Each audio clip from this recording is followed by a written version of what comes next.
Bonjour, bien-aimés en Christ. Toujours je vous salue dans le nom précieux de notre Seigneur Jésus-Christ de Nazareth.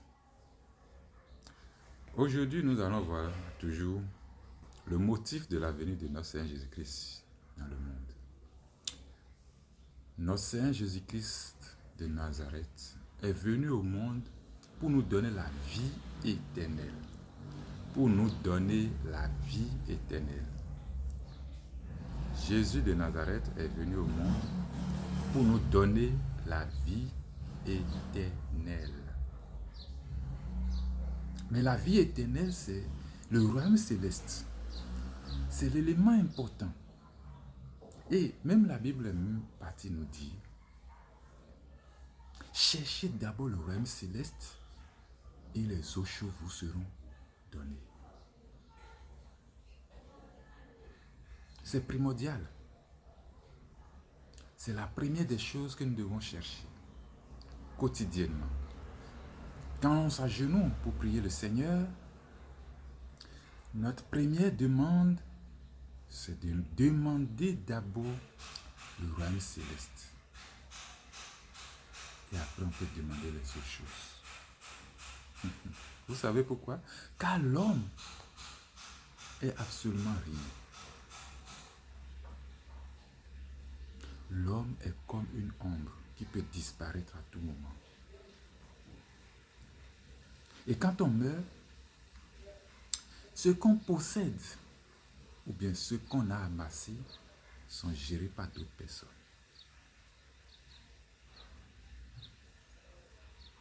Alors que sur la terre, dans le monde, nous courons après les choses de ce monde qui seront gérées par d'autres personnes après notre mort.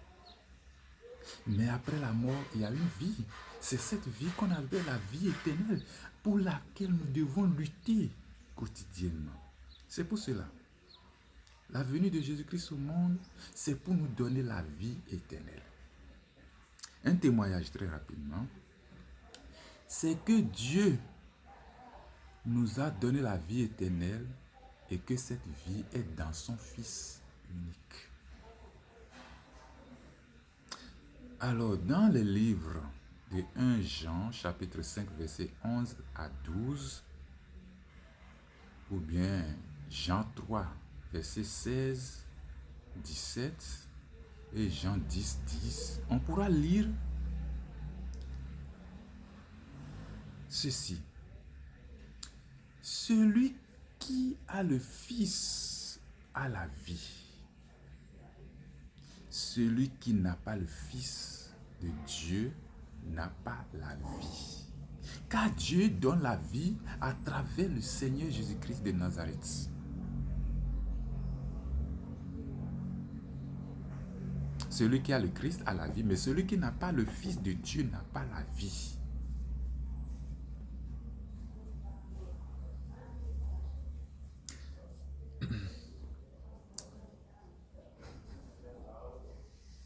Bien-aimé en Christ. Au commencement était la parole, et la parole était avec Dieu, et la parole était Dieu lui-même, et la parole a été faite chair, et elle a habité parmi nous. Pleine de grâce et de vérité.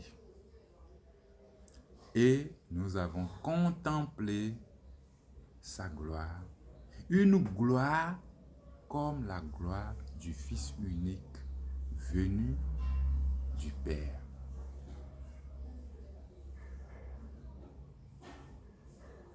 Jean 1, 1, 14. Jean 1, 1, 14.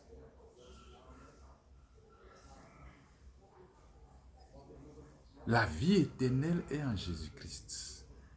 Si tu veux cette vie éternelle, tu dois avoir le Christ en toi. Tu dois faire une place dans ton cœur, dans ton âme, dans ton esprit pour le Christ. Mais si tu ne fais pas la place à Jésus-Christ dans ton cœur, dans ton âme, dans ton esprit, il ne pourra pas venir. habiter en toi et fait de toi un serviteur intègre de Dieu. Alors là, quand tu n'as pas le Christ, pas la vie. Mais celui qui a le Christ a la vie. Car Dieu donne la vie par son Fils unique, c'est ce qu'il a dit.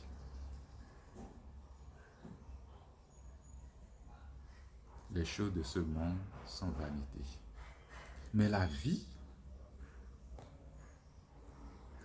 après la mort est importante.